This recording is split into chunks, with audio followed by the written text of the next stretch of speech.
ஸ்டாலினும் அவரோட ஸ்ட்ராட்டஜி டீமும் உட்கார்ந்து பேசினாங்களாம். பிஜேபி உள்ள வந்துடும் ஓட்டு கேட்போமான்னு. இது ரொம்ப பழைய உருட்டுங்க, மக்கள் எல்லாம் நம்ப மாட்டாங்க. நம்ம நீட்ட ஒழிச்சிடுவோம்னு சொல்லி ஓட்டு கேட்போமா? மக்கள் எல்லாம் ரொம்ப கேவலமா காரி துப்புவாங்க, பரவாயில்லையான்னு கேட்பான். நடிகர் கூட்டம் எல்லாம் கற்குறிங்கன்னு பேசி ஓட்டு கேட்போமா? உங்க மகன் உதயநிதி மட்டும் என்ன உப்பு சத்தியாகிரகம் பண்ணிட்டு அரசியலுக்கு வந்தாங்கன்னு கேட்பாங்க. அப்போ கனிமொழி அமிச்சு ஓட்டு கேட்போமான்னு அந்த அம்மாவை தூத்துக்குடியிலேயே உள்ள விட மாட்டேன்றாங்கன்னு சொல்லுவாங்க.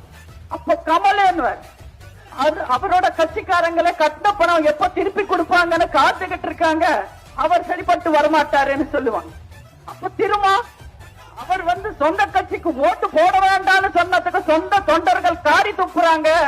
நம்ம உதயநிதி ஃப்ரெண்ட்ஸ் எல்லாம் வச்சு ஓட்டு கேட்போமா?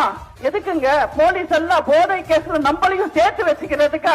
சரி, பிரேமலதாவை அனுப்பி ஓட்டு கேட்போமான்னு கேட்பாரு. 10 பைசாக்கு பிரயோஜனம் இல்லைங்க. ஓட்டு போட வந்தவங்க கூட போட மாட்டாங்க. நம்மள கும்பிடுற குருசாமி ஓபிஎஸ் அமிச்சு ஓட்டு கேட்போமான்னு. அதுக்கு ஈய செம்பு பித்தளை செம்பு கூட கடையில கொடுத்தா ஒரு ரேட்டு போகுது. இந்த பன்னீர் செம்பு சுத்த வேஸ்டா இருக்குன்னு ஏற்கனவே கலாய்க்கிறாங்க. சரி, வைகோவை அமிச்சு ஓட்டு கேட்கலாமான்னு அந்த மானஸ்தனையாங்க. அவரை வைகோன்னு யாரும் கூப்பிடுறது இல்ல, அரசியல் சைகோன்னு தான் கூப்பிடுறாங்க. நம்ம பழையபடி பிஜேபி உள்ள வந்துடும் சொல்லியே ஓட்டு கேட்போம், அதுதான் நம்மளுக்கு பழகிடுச்சு, அப்படியே போவோம். ஸ்டாலின் அதேதான் வராரு.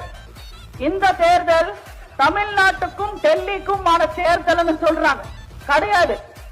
இந்த தேர்தல் அதிமுகவுக்கும் திமுகவுக்கும் ஆன தேர்தல்.